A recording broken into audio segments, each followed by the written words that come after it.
read lots and lots about all of these very, very nice new cosmological data sets that we now have available, and of course you've also heard that much of the focus is on either testing inflation or testing dark energy. But I want to talk about something which is more prosaic in the sense that it's a question that you would normally probe in a standard particle physics experiment, namely the properties of the neutrino. And as it turns out, cosmology is actually one of the main laboratories that we have available at the moment to test the standard questions related to neutrinos, what are neutrino masses, and so on. And since this is mainly a cosmology audience, I will just very briefly talk about the neutrino properties, and I'll try to highlight where the experimental projects are right now. So first, this is the premise of the standard model, and as you can see, neutrinos are sitting up here. You have the terminal masses, and that of course highlights one, I wouldn't say problem, but one difference between neutrinos and all other fermions of the standard model, namely that they're incredibly much lighter than all other particles. And in fact, they are so much lighter that one might wonder if there's a deeper underlying reason why that is the case. And that deeper underlying reason could well be that neutrinos are chargeless, they do not have electromagnetic charge, and so they could be Majorana particles.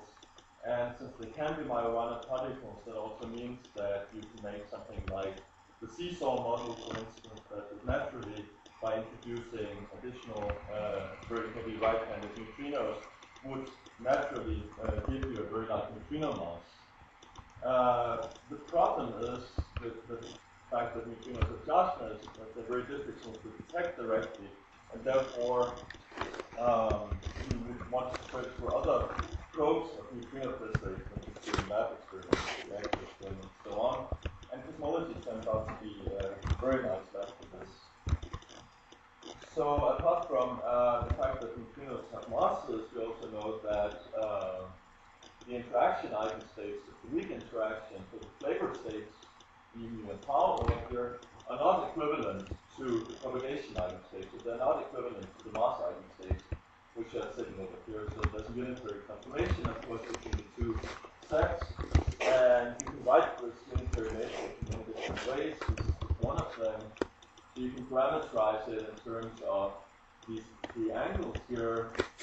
One is the solar, so-called solar mixing angle, and it's called that just because it's the parameter which is most important for the deficit of solar neutrinos. And then you have the atmospheric mixing angle, which is the most important for the deficit basically of muon neutrinos observed from cosmic rays. And then there's the reactor mixing angle, which is theta 1,3, which has not been measured so far. There's only an upper limit. But in terms of these three mixing angles, you can write out this entire matrix apart from the CP violating phase. And if neutrinos are Majorana particles, in Dirac, there are two additional phases, two Majorana phases. But as it turns out for cosmology, the flavor states are important if you look, for instance, in the early universe. So if you look at Big Bang nucleosynthesis, flavor states are important because the electron neutrino is a part of the neutron to proton conversion reaction, whereas the muon and tau neutrinos are not. But I will concentrate today on structure formation. And if you look at structure formation, neutrinos are in a sense only felt by gravitation, and therefore you do not care about flavor at all, you care about mass and energy of the neutrino. So this entire matrix, in a sense, is unimportant for structure formation, and that, of course, is good in the sense that we have much fewer parameters to worry about. It's bad in the sense that we can't really probe any of these mixing angles at all using structure formation. So from oscillation experiments, so from actually measuring appearance or disappearance of neutrinos, we have measured these two of the mixing angles, theta 1,2 and theta 2,3, and their equivalent corresponding mass differences. And as you'll see here, this is the 1-2 mixing. So this is essentially what you measure from solar neutrinos. This is the red contour here. And then you have the Kamland reactor experiment in Japan, measuring the blue contours here. And as you can see, what you actually measure is the delta M squared.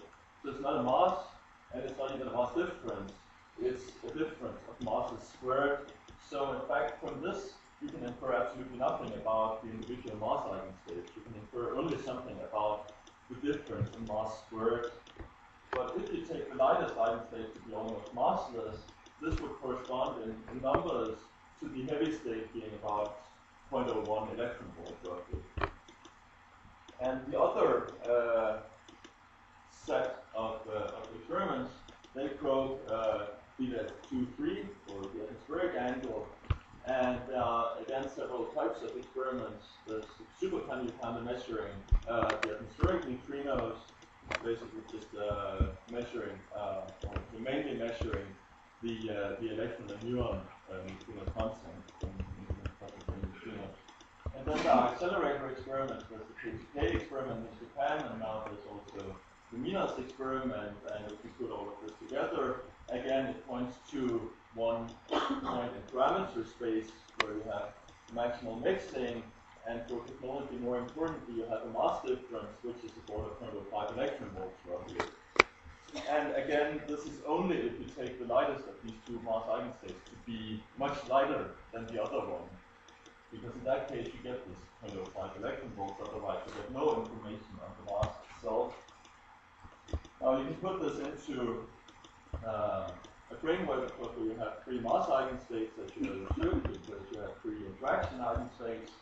And so you have what's called the normal hierarchy, where you have mu1 being lighter than mu2 being lighter than mu3. If you take this case, that provided that this is almost massless, you do know the masses of the neutrinos. You could also have the inverted hierarchy, because if we look at solar neutrinos, we know the sign basically of this mass difference here, because if you switch the sign, we would not get the NSW reflected in the sun. On the other hand, this sign here is arbitrary, and that means you can actually have the two mu1 and mu2 states being heavier than mu3, and you can have what's called the inverted hierarchy. But in either case, the problem is that you don't know the normalization. So you can have this M0 parameter over here that you can adjust up or down arbitrarily. And it could well be, you have no a priori reason why it should not be the case that M0 is actually larger than the largest mass difference. If that is true, then neutrinos are almost degenerate in mass, and you would get a very different scenario from other fermions in the standard model. But you might think that this is unnatural because other fermions don't behave like this, but really there's no fundamental reason why M0 should be very small. So it's a parameter that you want to measure, and one way of measuring it is to probe the kinematics of neutrino mass. Instead of probing oscillations, you probe directly the kinematics, say, for instance, from beta decay, where you measure the energy of the outgoing electron, or you can probe that neutrinos are Majorana particles, and if they are, then there's the possibility to have neutrino double beta decay. So instead of emitting two neutrinos, you just flip the spin of one of the neutrinos and you reabsorb it as an antineutrino, and that would give you neutrino double beta decay. And the spin flip amplitude is proportional to the effective electron-neutrino mass, which is the coherent sum of mass eigenstates. The point is that in principle this is measurable, but it's only if neutrinos are Majorana particles. The kinematic measurement is more certain. Now, putting this into a plot, which is by now, I guess, becoming more familiar in cosmology, you have the same plot as before, but now you have the lightest mass eigenstate here, and you can adjust that mass up or down as you want, and then you can see how the sum of neutrino masses will change. And the red band here, that's called the normal hierarchy, and these are 3 sigma contours. So if the lightest mass eigenstate really is massless, then of course you know the sum of neutrino masses is essentially 0.06 eV roughly. If you have the inverted hierarchy and the lightest is almost massless, you have something of order 0.1, a little bit more perhaps, but something in the ballpark. But if you increase the lightest mass eigenstate, you see neutrino masses become more and more degenerate. And in fact, once you cross this roughly 0.1 eV limit, you're into the degenerate regime where you actually have three almost identical mass eigenstates floating around. And by the way, one thing, of course, which is also sort of interesting from neutrino physics point of view is that if you look at neutrinos in the present-day universe, and if you really could detect them, you would see mass eigenstates floating around. Of course, you would detect them as flavor eigenstates. But the neutrinos that are produced as flavor eigenstates are completely decoherent by now. And that means that whatever is around here, actually, they are in mass eigenstates. Okay, so for the kinematical limit, if you look at friction decay, which provides by far the best kinematical limit that you can get from the lab, then, as I said before, what you measure is essentially the energy of the outgoing electron in beta decay, and right at the end point, you can measure the spectrum, and if the neutrino, or rather this incoherent sum of mass eigenstates, if that has a value which is different from 0, then you would see the electron decay spectrum turn down, and you would have essentially a measure of the effective neutrino mass. That has not been seen, and that puts an upper limit on the effective neutrino mass of about 2.3 electron volts. And if you want to translate that into a limit on the sum of neutrino masses, you get to something like about 7 electron volts. So this is sort of the benchmark that you have to compare against if you want to say whether cosmology provides a useful probe or not. Of course, I should also stress, and this is important, that this is a very direct measurement. In fact, you measure, well, you don't measure the neutrino directly, but you measure it almost directly, whereas the limits from cosmology that we'll see in a minute are much more indirect and much more multi-dependent. But cosmology does provide a limit on the neutrino mass, and as we stated by one page, of course, there's no positive detection yet of the neutrino mass, but in principle, in time, there should be a positive detection. And neutrino masses will be, in a sense, are important for other cosmological parameters also, as I'll come to in a minute.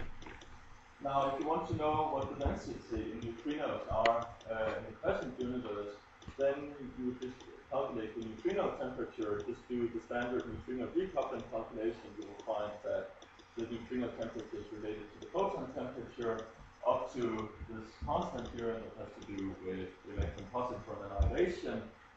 And then you can feed that into the number density of neutrinos, and you know the number density, and you assume that all of the mass eigenstates that you're counting here are non-relativistic at present. Then you have the value of omega. And as you can see, if you put 7 eV in here, I have something like about 0.06 or 0.07, and that would mean that almost, not quite all, but almost all of the dark matter of the universe would be in the form of neutrinos. So that would be, of course, very extreme, because neutrinos are very different from cold dark matter, and of course this has been known for many, many years, because neutrinos free stream. So if you have a light neutrino, a sub-eV or eV type neutrino that moves at the speed of light, and the distance it covers is gigantic, it becomes non-relativistic only around recombination or even later. And if you calculate the free streaming length, it's of order a gigaparsec in co-moving units, and so all perturbations on scales smaller than this would be damped away in neutrinos. You would see a suppression, basically, of fluctuation power, and here you can see it in terms of the power spectrum. And this is normalized to a standard lambda CDM model that has no neutrino mass. And you see even for 0.3 eV, there's a suppression of something like 15%, which is significant. For 1 eV, it's about 50%, and of course for 7 EV, it would be very strong indeed. And one thing, of course, you should also note here, if you remember some of the thoughts from the last talk, is that this suppression sort of sits right in the ballpark where you expect the effect of varying acoustic oscillations to be So actually, finite neutrino mass does play a role in analyzing varying acoustic oscillation data.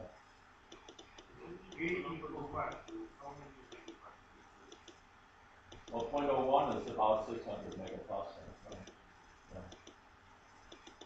Sorry, can I ask you, just to clarify, when you say it affects the varying acoustic oscillations, it affects the power spectrum in a smooth way, correct?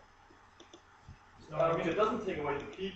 If you analyze it in Fourier space and you get the nice varying acoustic peak, that will still be there, but the shape and the position will change slightly. Well, it would affect the smooth component of the power spectrum, right? It would affect the smooth component of the power spectrum mainly, I agree. It's not a main effect, it's almost like changing the spectral index. Right. So we just subtract that out with the spline fit. Yes, so, yes. No, I think that what will happen and what does happen is that this, for varying acoustic oscillation analysis, this looks almost like changing the spectral index.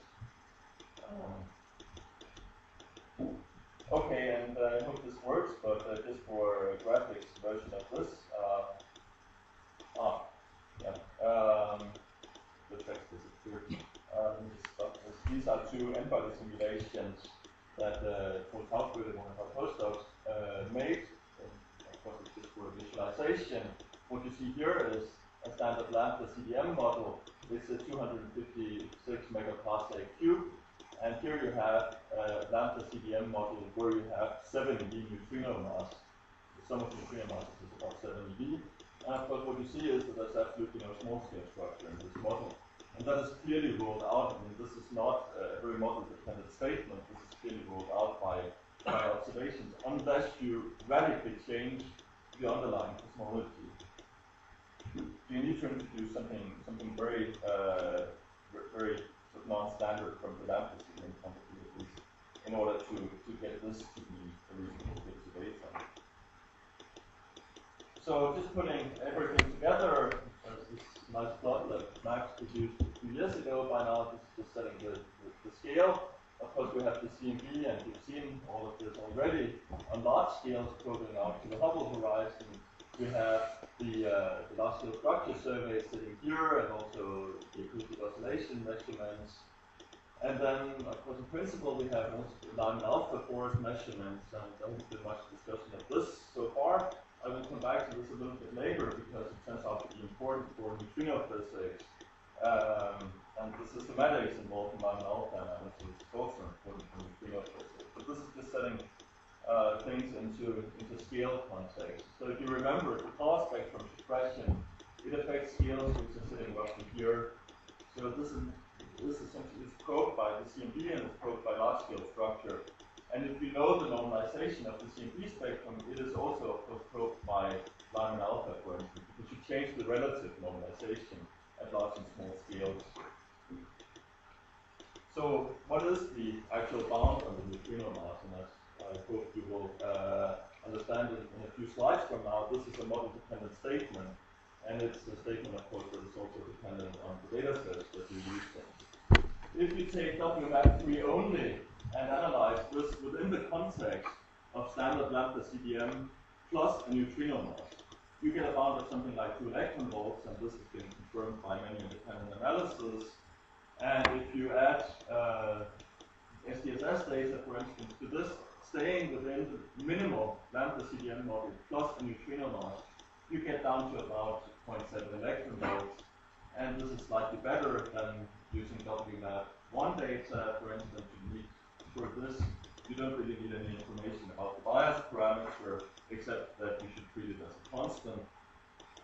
But the problem here is that, again, this is a statement that is only valid within a standard lambda CDM model. If you play around with other parameters, and this is just one example, of course, it's very extreme from the particle physics point of view to go to something like a phantom energy model to play around with the neutrino mass bound, but this is just illustrating how you can actually really change the specific value by just adding 1 or 2 more parameters that in principle can be well motivated. It could also be a running spectral index or whatnot. And here you see that if you start from -1, then you get this mass bound of about 0.6 eV.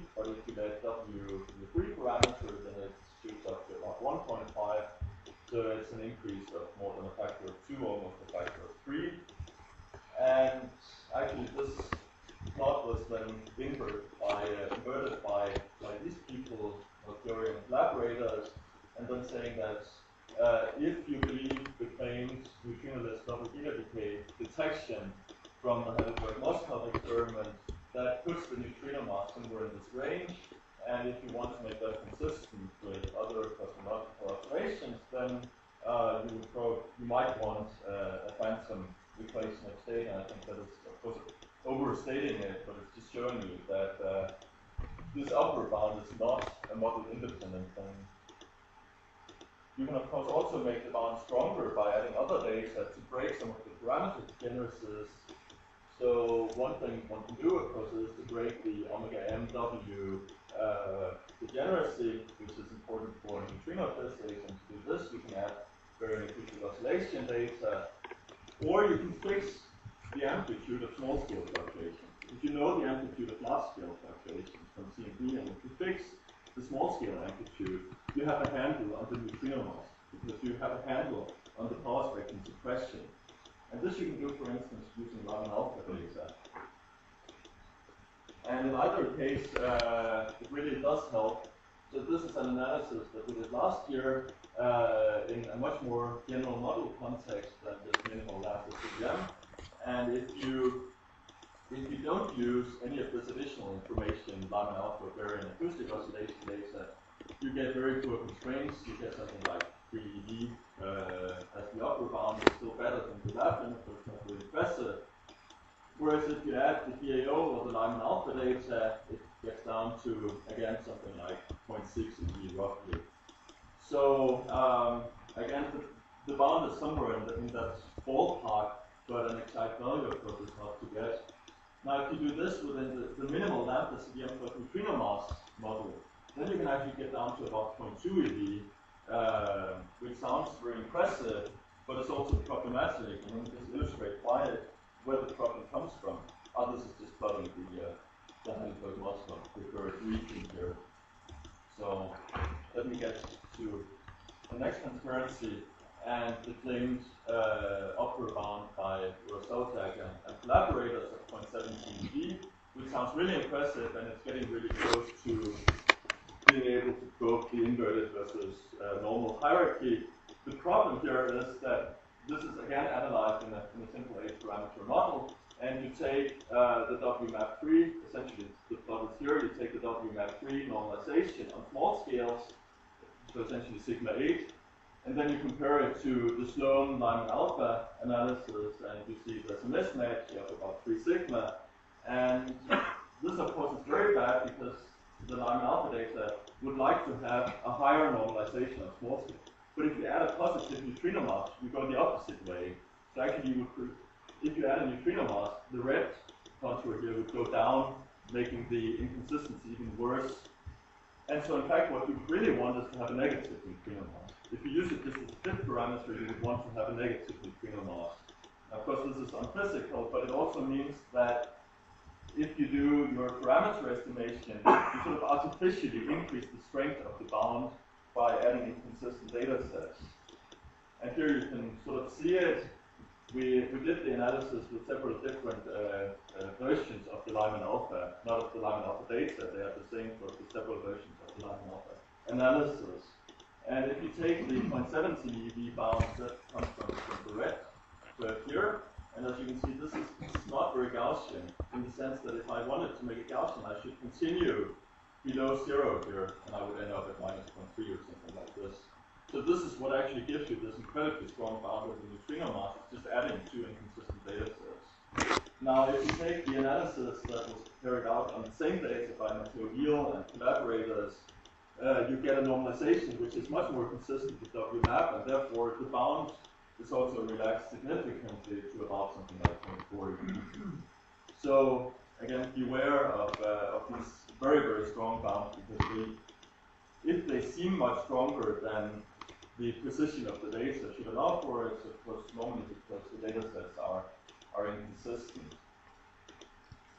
So one thing I just wanted to add, since that was also mentioned in the first talk, that is how neutrino masses affect bounds on other parameters. And this is just one example. And since we don't know neutrino masses are large, you could say, okay, maybe we should just forget about them since they don't improve the fit considerably. On the other hand, you might as well say, okay, the Heidelberg mass-traffic experiment might be correct, in which case the neutrino mass really is large, and it does have a major impact on cosmology.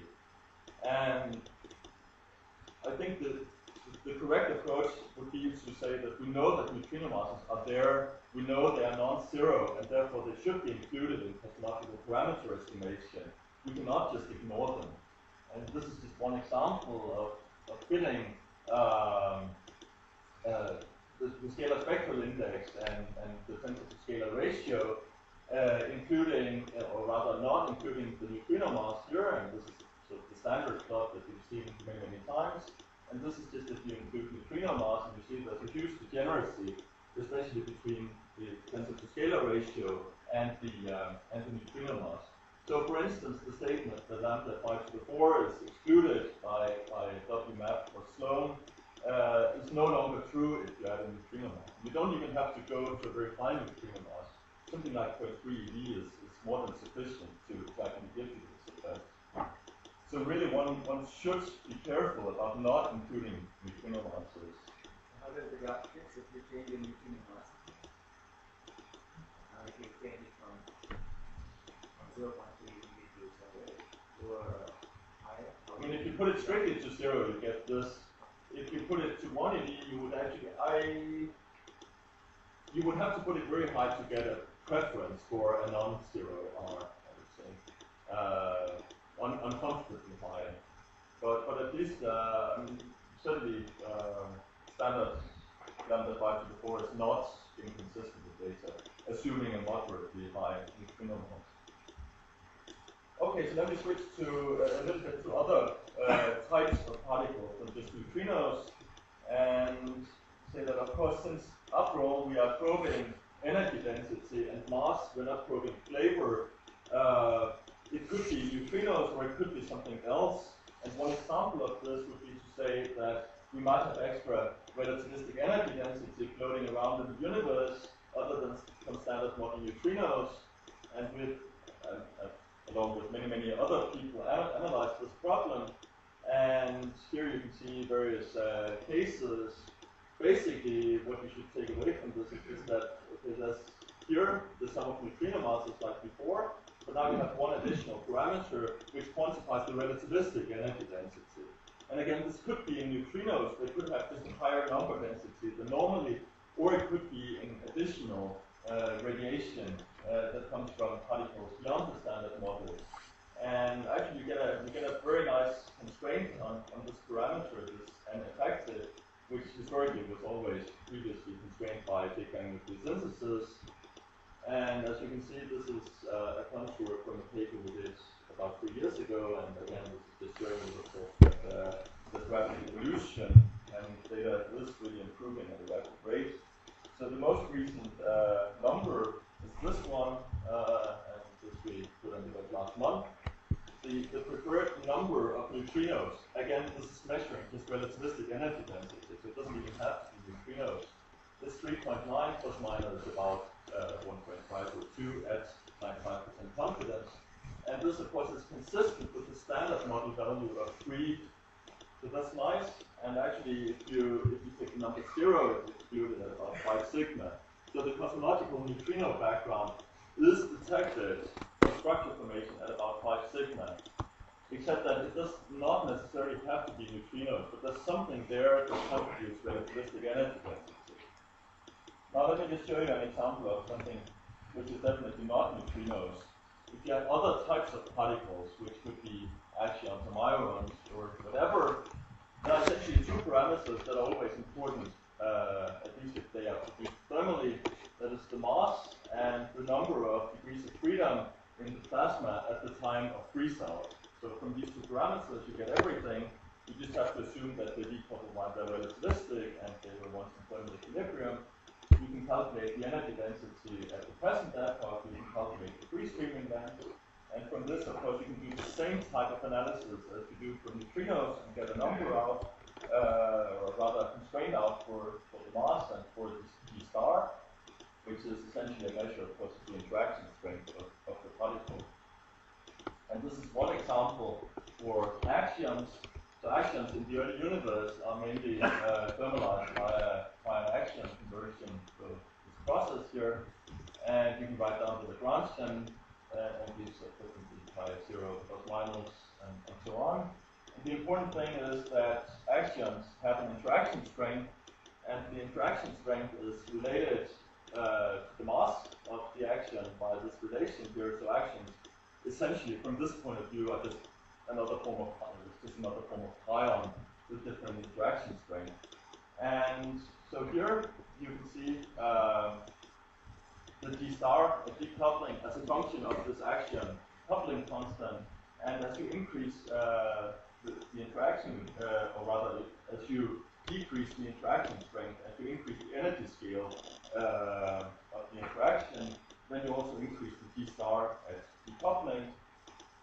Now you can put this into parameter analysis, and if you have a standard action, running an action, you get an upper bound of something like 1 eV using CMP and large scale structure. If you add Lyman alpha data, you get a much stronger constraint. But again, this is because you are adding in consistent data sets. So in MPWare, this bound is spuriously strong in that sense.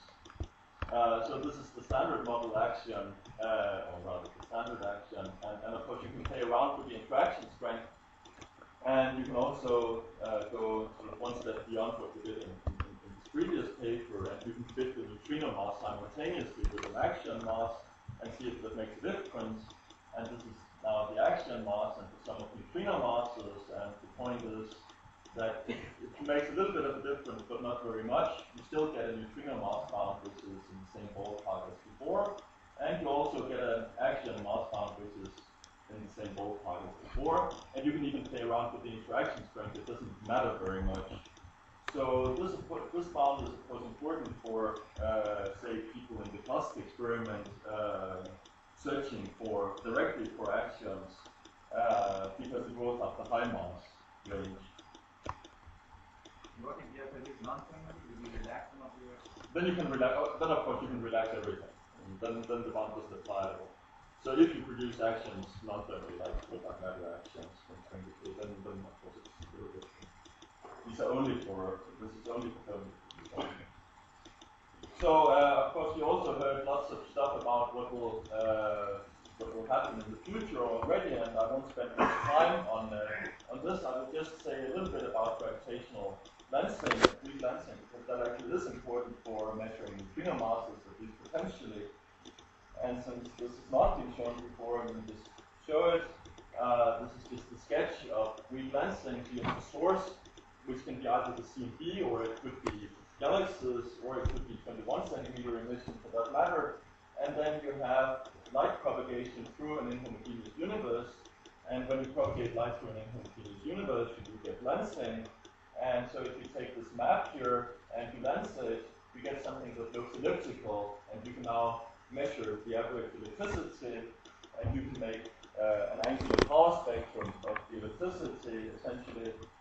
And that power spectrum will look a little bit like the CMP spectrum. It will depend on the power spectrum of matter fluctuations, because that is essentially what you pass things through. And then there's a lensing function, which is just the lensing probability, and you can do the calculation, and out comes a power spectrum that looks very featureless. But now the really neat thing, of course, about lensing is that you know the source of the, or rather the redshift of the source. So you can measure lensing for low redshift galaxies, you can measure lensing for high redshift galaxies. And so this case, this is a high redshift, this is a low redshift. And of course, if you propagate light through more mass, you will get more lensing, so the power spectrum will be higher in amplitude. You can do cross correlation. The bottom line is that you can do tomography of the level of fluctuations in the universe. And this is really neat for neutrinos. And as you can see here, this was a simple fission matrix analysis that we did last year. If you take something like Planck plus the LSST, and you do tomography, then in principle you can get down to at least down below 0.1 eV for the neutrino mass, and you can sort of almost get to the level where you start to tell the difference between normal and inverted hierarchy. And again, of course, this is an idealized situation in the sense that it doesn't include all the possible and problematic systematic errors. And the reason why it's so good for neutrino mass is that if you measure power only at one scale, then you can mimic a neutrino mass by other effects. You can change the dark energy equation of state, or you can break scale invariance of the primordial power spectrum. But if you measure different redshifts, you actually measure the physical effect of neutrino free streaming. And let me just show you this particular plot here from a paper we did recently, where you see the power spectrum suppression. Now, not only as a function of the wave number here, but also as a function of redshift. And as you can see, if you measure from 0 and up to a redshift of a few, you can actually see the effect of neutrino free streaming very nicely. And this is actually what produces this very powerful constraint. So high redshift galaxy surveys, weak lensing measurements, they are very, very nice for neutrino masses. And I think that I'm pretty much running out of time, so let me come to my conclusions and say that in my perspective, neutrino physics is sort of the prime example of how to use technology to probe particle physics. And again, it's not very, it's not beyond standard model particle physics necessarily. These are very prosaic, down-to-earth questions, like what is the mass of the neutrino, which is something we really should know. And cosmology is a very powerful lab for measuring neutrino masses. The bounds are roughly an order of magnitude better than what you can get from direct measurements, but they are also more model dependent. And within the next 5 to 10 years, with weak lensing measurements and large-scale structure measurements of high redshift, we will push down the upper bound of the neutrino mass by another factor of a few, and we could get to the point where we can actually tell if neutrinos are in a normal or an inverted hierarchy. So,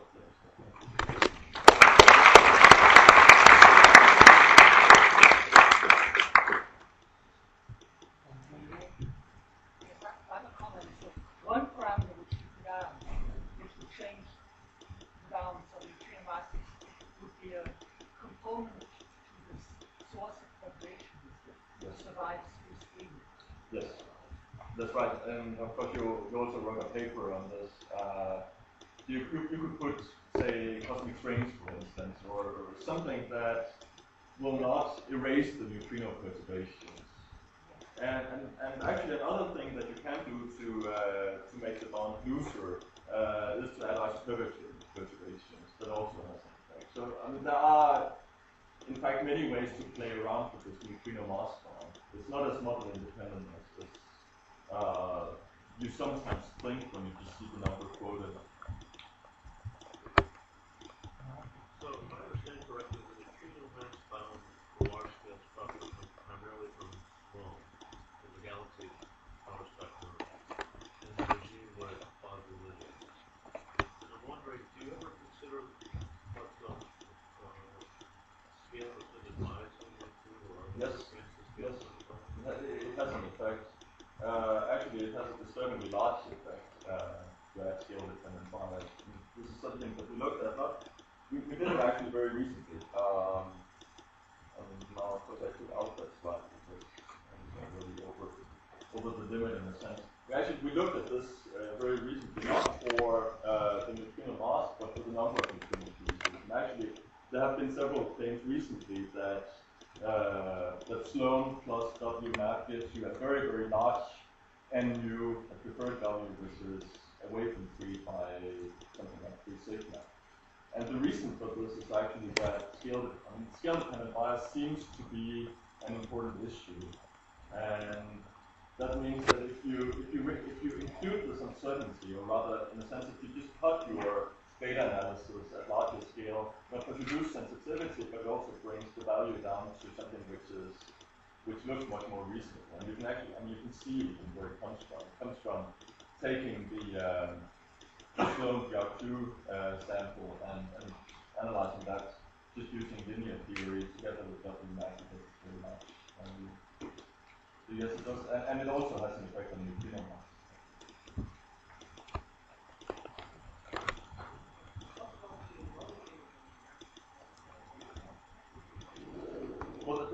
there's a lower limit from the oscillation experiments, which is in the normal hierarchy is about 0.5 dB, and in the about 0.1 dB. From cosmology, there's no lower limits, unfortunately, which would be nice, but not at the present time.